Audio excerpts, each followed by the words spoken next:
নমস্কাৰ অপাৰেশন সিন্দুৰৰ অন্য এটা খবৰ লৈ ষ্টুডিঅ'ত মই কস্তুৰিবা চাই আছে দি ক্ৰছ কাৰেণ্ট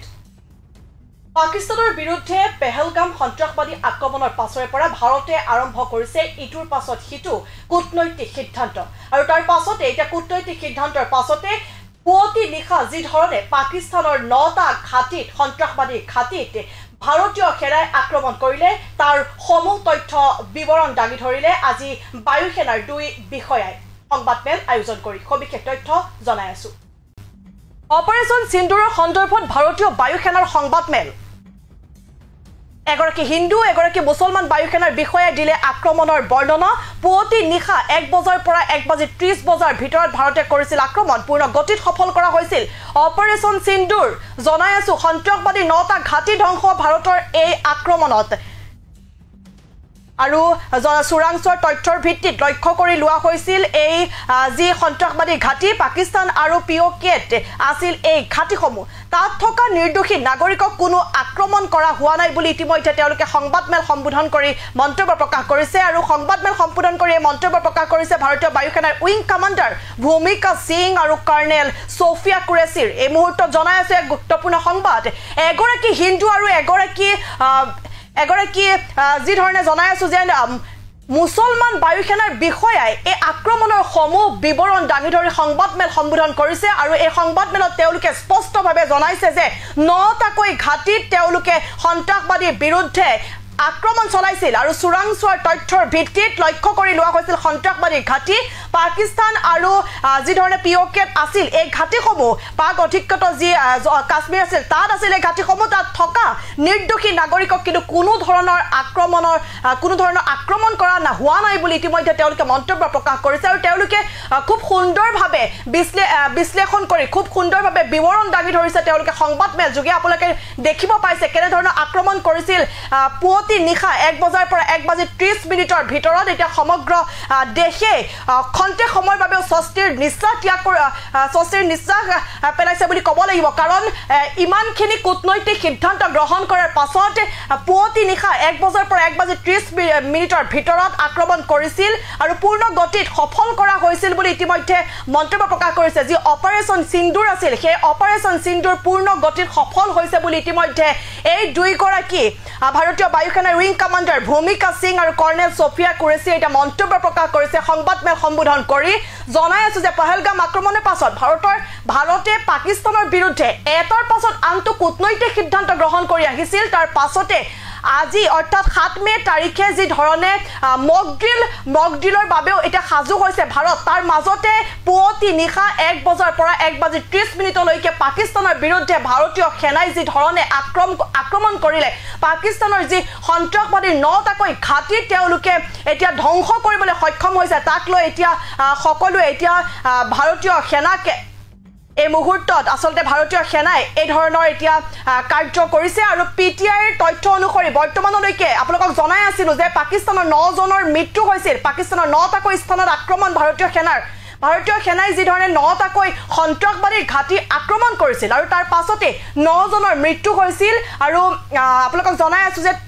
জৈশ-ই মহম্মদ আৰু লস্কৰ-ই তৈবাক লক্ষ্য কৰি এই আক্ৰমণ চলিছিল জনাই আছিলো যে আপোনালোকক আৰু 1971 পৰা প্ৰথমবাৰৰ বাবে ভাৰতৰ 3 সেনা বিভাগৰ সামৰিক অভিযান আৰু এই সামৰিক অভিযান এই যি অপাৰেশন সিন্দুৰ এই অপাৰেশন সিন্দুৰৰ পাছতে হিন্দুৰ নাৰীৰ প্ৰতীক এই সেন্দুৰক লৈ এই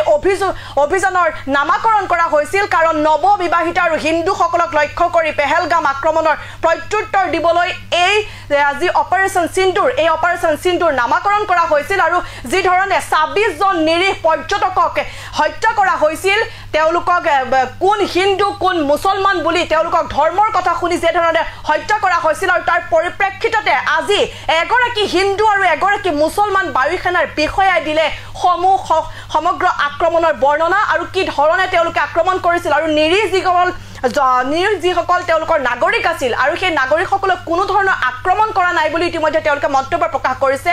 আপোনালোকক পুনৰবাৰ জনাইছো যে অপাৰেশন সিন্দুৰৰ সন্দৰ্ভত ভাৰতীয় সেনাৰ যি ধৰণে বায়ু সেনাৰ সংবাদমেল আয়োজন কৰিছিল আৰু এগৰাকী হিন্দু এগৰাকী মুছলমান বায়ু সেনাৰ বিষয়ে আক্ৰমণৰ সমূহ বৰ্ণনা দাঙি ধৰিলে পুৱতি নিশা 1 বজাৰ পৰা 1:30 মিনিটৰ ভিতৰত এই আক্ৰমণ কৰিছিল আৰু পূৰ্ণ গতিত সফল কৰা হৈছে এই আক্ৰমণ অপাৰেশন সিন্দুৰ এই অপাৰেশ্যন সিন্ধুৱে এটা পূৰ্ণ গতিত সফলতা লাভ কৰিছে বুলি ইতিমধ্যে মন্তব্য প্ৰকাশ কৰিছে এই দুগৰাকী ভাৰতীয় বায়ু সেনাই সন্ত্ৰাসবাদীৰ 9টাকৈ ঘাটিত ইতিমধ্যে ঘাটি ধ্বংস কৰিছে সন্ত্ৰাসবাদী 9টাকৈ ঘাটি তেওঁলোকে লক্ষ্য কৰি লৈছিল আৰু জনাই আছো যে আপোনালোকক জয়সি মহম্মদ আৰু লস্কৰী তৈবাক লক্ষ্য কৰি আক্ৰমণ কৰা হৈছিল আৰু এই আক্ৰমণৰ পাছতে 9জন পাকিস্তানৰ লোক তেওঁলোকৰ মৃত্যু হৈছিল আৰু 9টাকৈ ঘাটি তেওঁলোকে ধ্বংস কৰিবলৈ সক্ষম হৈছিল চোৰাংচোৱাৰ তথ্যৰ ভিত্তিত লক্ষ্য কৰি লোৱা হৈছিল এই সন্ত্ৰাসবাদীৰ 9টাকৈ ঘাটি আৰু তাত কোনো নিৰ্দোষী নাগৰিকক কোনো ধৰণৰ আক্ৰমণ কৰা হোৱা নাই বুলি ইতিমধ্যে মন্তব্য প্ৰকাশ কৰিছে আপোনালোকক জনাই আছো কেনে ধৰণৰ পৰিস্থিতি এতিয়া হৈ আছে আজি 7 মে অৰ্থাৎ আজি সমগ্ৰ ভাৰততে যুদ্ধৰ আখৰা হ'ব পূৰ্ণ গতিত যুদ্ধৰ আখৰা হ'ব আৰু তাৰ মাজতে অসমতো এই আখৰা হ'ব বিভিন্ন ধৰণৰ 23খন জিলাত এতিয়া অসমতে আক্ৰমণ হ'ব বুলি যুদ্ধৰ আখৰা হ'ব বুলি যি ধৰণে এতিয়া কৈ আছে মক ড্ৰিল হ'ব আজি আৰু তাৰ মাজতে পুৱতি নিশা যি ধৰণৰ আক্ৰমণ হ'ল পাকিস্তানৰ বিৰুদ্ধে যি ধৰণে ভাৰতীয় সেনাই আক্ৰমণত নামি পৰিছিল আৰু তাৰ পাছতে এটা গম পোৱা গৈছে যে মক ড্ৰিলৰ আগতে এনে ধৰণৰ যি ধৰণৰ এতিয়া সিদ্ধান্ত গ্ৰহণ কৰি আছে যি ধৰণে আক্ৰমণ কৰি আছে ভাৰতীয় সেনাই পাকিস্তানৰ সেনাৰ বিৰুদ্ধে আৰু তাৰ মাজত সন্ত্ৰাসবাদীৰ বিৰুদ্ধে আৰু তাৰ মাজতে এতিয়া পাকিস্তানৰ যিসকল তাত থকা মানুহ আছে পাকিস্তানৰ যিসকল সন্ত্ৰাসবাদী আছে তেওঁলোক এতিয়া অস্বস্তিত পৰিছে বুলি ক'ব পাৰিব বিপাঙত পৰিছে কোনো ধৰণৰ আগজাননী নিদিয়াকৈ এনে ধৰণৰ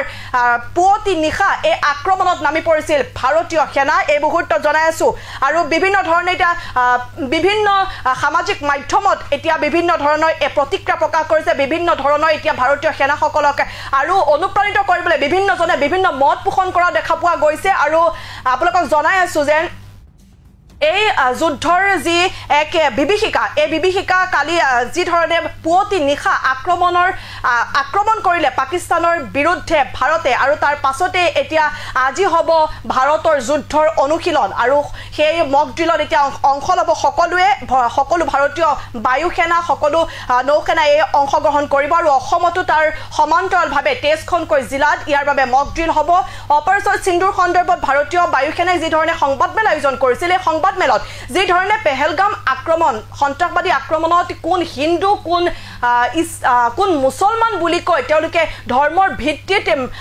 নিৰীহ যিসকল পৰ্যটক আছিল সেই পৰ্যটকসকলক মৃত্যুমুখত পেলাইছিল প্ৰাণ কাঢ়ি দিছিল আৰু তাৰ পৰিপ্ৰেক্ষিতত সমান্তৰালভাৱে এগৰাকী হিন্দু আৰু এগৰাকী মুছলমান বায়ু সেনাৰ বিষয়াই সমূহ আক্ৰমণৰ বৰ্ণনা আজি দাঙি ধৰিলে সংবাদমেল সম্বোধন কৰি এয়া হৈছে এক উদাহৰণ আৰু অপাৰেশ্যন সিন্ধুৰ সন্দৰ্ভত এনে ধৰণে সংবাদমেল আয়োজন কৰি আছে আৰু প্ৰথমখন সংবাদমেল বুলি ক'ব লাগিব কাৰণ অপাৰেশ্যন সিন্ধুৰ সন্দৰ্ভত ভাৰতীয় বায়ু সেনাৰ প্ৰথমখন সংবাদমেল এইখন সংবাদমেল আৰু সংবাদমেলত সকলো কথা বিশ্লেষণাত্মকভাৱে আৰু সকলো কথা তেওঁলোকে দেখুৱাই ক'ত কেনে ধৰণৰ তেওঁলোকে আক্ৰমণ কৰিছিল কোনে কেনে ধৰণে আক্ৰমণ কৰিছিল কোন ঘাটিত তেওঁলোকে আক্ৰমণ কৰিছিল 9টাকৈ পাকিস্তানৰ ঘাটিত তেওঁলোকে আক্ৰমণ কৰিছিল সকলো কথা বিৱৰি ক'লে এই সংবাদমেল সম্বোধন কৰি ভাৰতীয় বায়ু সেনাৰ উইং কমাণ্ডাৰ ভূমিকা সিং আৰু কৰ্নেল সোফিয়া কুৰেশিৰ सुप्रभात देवियों और सज्जनों मैं कर्नल सोफिया कुरैशी और मेरे साथ विंग कमांडर व्योमिका सिंह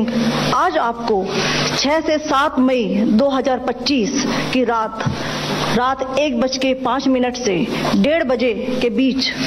भारतीय सशस्त्र बलों द्वारा अंजाम दिए गए ऑपरेशन सिंदूर के बारे में जानकारी देंगे। ऑपरेशन सिंदूर 22 अप्रैल को पहलगाम में हुए